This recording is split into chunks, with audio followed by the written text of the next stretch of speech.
I started Morningstar as well in the middle of doing my shelving project, and it's been great so far. My buddy Jake at work recommended that I do the full cast audiobook, and it's been almost like watching anime. It's been wild, but it's been very entertaining. I just have a hard time paying like 2 or 3 credits for what you'd pay for 1 credit, which is the typical narrator. So, but it's been good. It's been very enjoyable.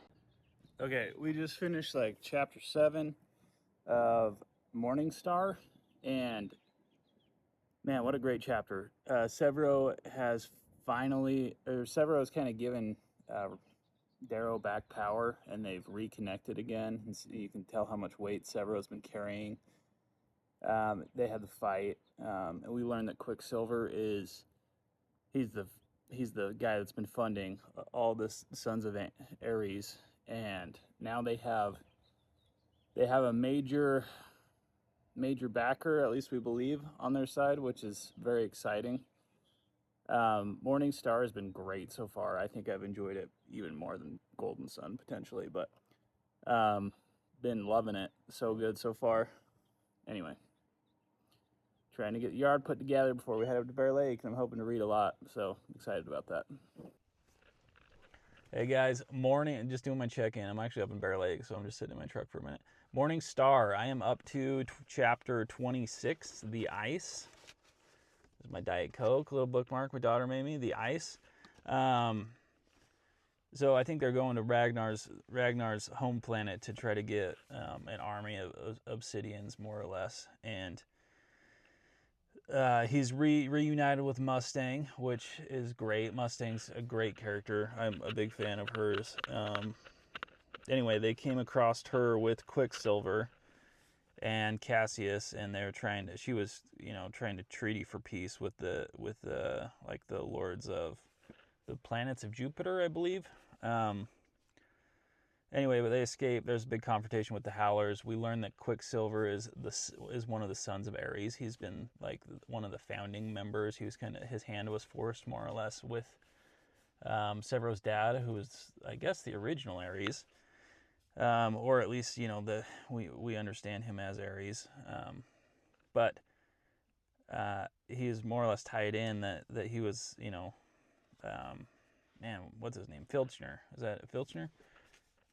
Was anyway kind of the muscle, and Quicksilver was the business behind it. But makes a ton of money. He's the one that's been funding a lot of the Sons of Ares. He's the one that paid for Darrow's transformation, we learn. And then the sequence after that was Severo and Darrow kind of disagreeing whether to blow up and destroy some facilities. And Darrow doesn't want it to be. He doesn't want to operate as terrorists anymore.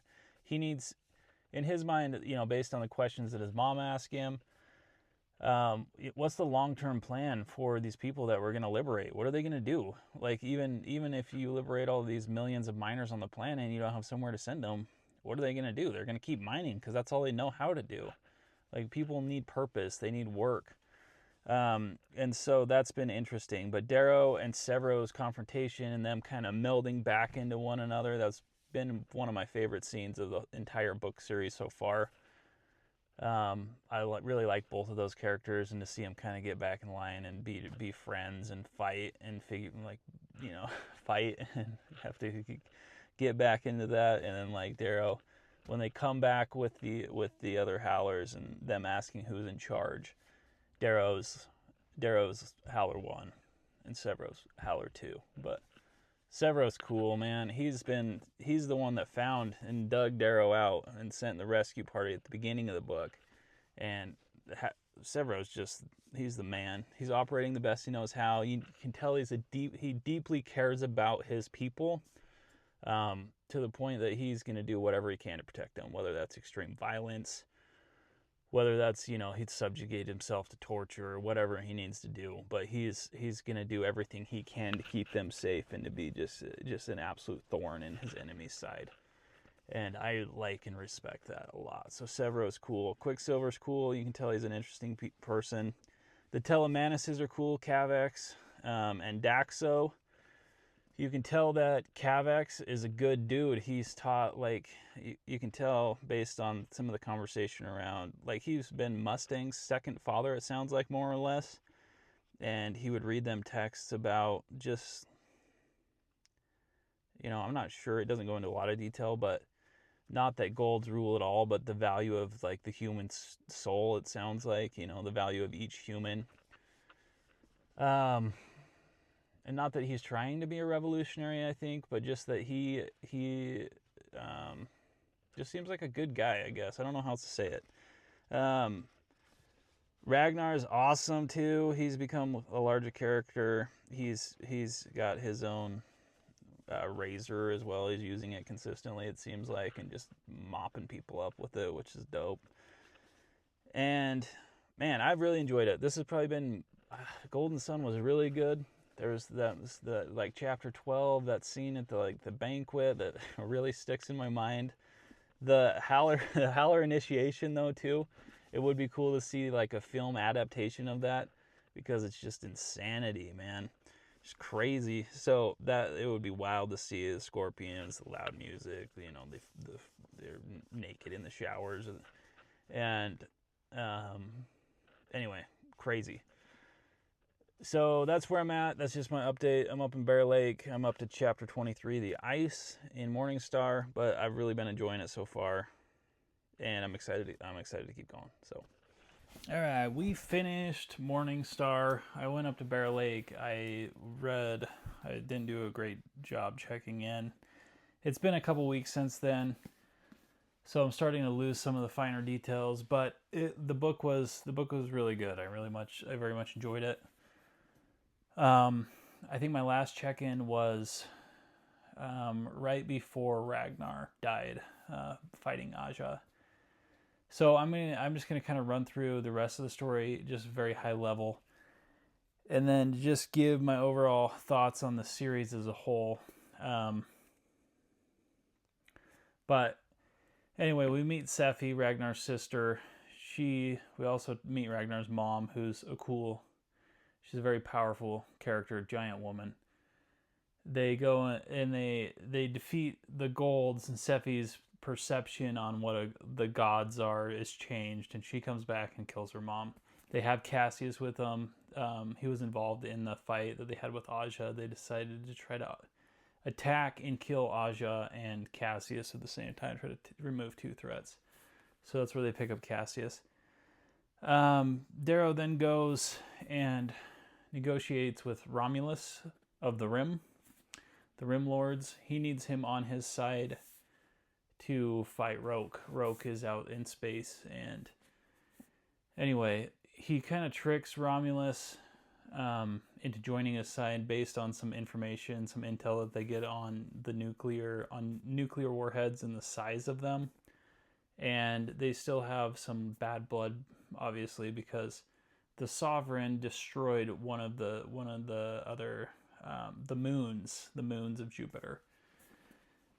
And so that kind of rubs him wrong, and he decides to join Darrow, even though Darrow kind of lied to him, and he realizes that later. But Darrow needs him very much to be on his side of the team. We then have the big space battle with Roke that ultimately ends with Roke being betrayed by a lower level color than him. And Roke is one of my favorite characters probably in the series. I love that he's so I don't know, he just seems kind-hearted, very well thought out, and in the end he dies believing for what the Golds have established. He decides that's a hill that he needs to die on, and he does so, and I respect his character for that.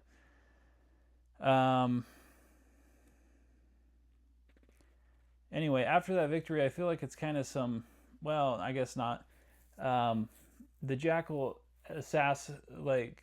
the Jackal kills Darrow's uncle Narrow, and from there everything, like the Obsidians start killing all the Golds. They're pissed. Severo sacrifices himself by jumping off and hanging himself to try to bring everyone back together, which I love. And then after that, there was some happy time. Severo marries Victra, and they're a quirky couple. Victra's obviously way bigger than Severo, and anyway, they're great. I really like them as a married couple. I think that's fun. Darrow also, when he's, they haven't confirmed that Roke is dead yet, destroys the ship docks, which is a big deal. But Darrow does not want the Rim to become powerful enough to undermine the Rising in the next, however many years. So he that's the most kind of divisive choice maybe that Darrow has made thus far. But I understand the rationale there, and I agree with it. I think he makes the right move there strategically. Yeah, what else then? Darrow kind of befriends Cassius. They watch some of the footage that Roke took from the Institute. Those are great scenes. It's funny to see how perception changes over time. It just does. I feel like, just thinking about the people that I love in my life who have grown older, it seems like people get softer as they get older and more understanding in a lot of regards. I've noticed that, like, even in my father, right? But it's same with Cassius and Darrow. Like, you see that growth throughout the story. Anyway, I remember going to work too and being like, there's no way that, like, Severo's dead. There's no way they let Cassius out and he just kills Severo. There's no way. And my buddy at work, he was like, yeah, you just keep reading. But the ending I was kind of torn about for a minute. I thought about it more, and it makes sense. You're not going to be able to take kind of a broken down fleet and fly directly into the capital and wage this massive war. So they do it strategically, and Darrow very much puts himself at risk, and he loses his hand to the Jackal and only has one hand in the final fight. And when they bring Severo back, man, that part really, I was like, yes, yeah. How can you not be? But they all fight together and take down Aja, and just walk through in strength. Like the Golds respect strength, and the Senate respects strength. And I didn't really think through that Darrow wouldn't and couldn't kind of bring the Senate and the all the Golds together. But after seeing Mustang become sovereign, it made a lot more sense that oh yeah, she's the daughter of Augustus, who was the arch governor, or I can't remember. I think he was arch governor of Mars, right? So yeah, he seems like a very natural fit for that position. So anyway, Morningstar was great. Ideas overall, I would give it a 4.5 out of 5. Again, just very well done. The part with Severo and Darrow kind of reconnecting, Darrow getting the power back from Severo, is probably my favorite sequence other than chapter 12 of Golden Sun and the whole series. I like to see them come back together. Howler 1, Howler 2, like such good memorable scenes.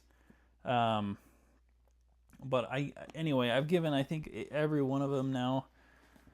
Red Rising is it moves so quick. I mean, you can tell just by the thickness of the books that it's a shorter read. But this one, it's more you're more confined in the institute, or the institute that they're in, and they're younger, but it moves quickly. It introduces some characters like the Telemanises that you don't realize how big a role they're going to play till later. Very much enjoyed that one. Golden Sun, like when he tries to incite that civil war, that is probably one of my other favorite parts in the series. So good, very well done. Pacing is good. The ending is great. This one could be the best of the series, I think. But Morningstar, like, it finishes the trilogy so well. We lose some key characters. We see evolution. We see new characters come in. We see friendship. Like the Morningstar is great. This whole trilogy is top tier for sure. And I understand the hype around it now. So I'm actually almost done with Iron Gold as well. And I don't know. I think I will keep going. I will definitely finish, but I'm contemplating whether I wait until, I believe the 7th book is called Red God. I'm considering waiting until Red God comes out to finish, so I can finish like the last 3 in a run. But Morningstar, Ideas 4.5 out of 5. Enjoyment 4.5 out of 5. It was great. All of them are great. If you haven't checked out the Red Rising series, I would highly recommend it. But I'm gonna throw all the videos into one so you can kind of see the whole experience from Red Rising all the way through Morningstar, and my thoughts. And yeah, it's been great. One other thing I want to say that I forgot to say: they have a kid, Mustang Victoria. Is it Victoria? I feel like that name feels wrong.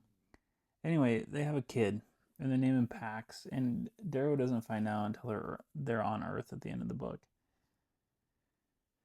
And I just feel like that needed to be mentioned because I'm assuming he's going to play a larger role in the next series. But they named their son Pax. Darrow also named his ship Pax to pay homage to Pax Telemanos. And yeah, I think that's cool.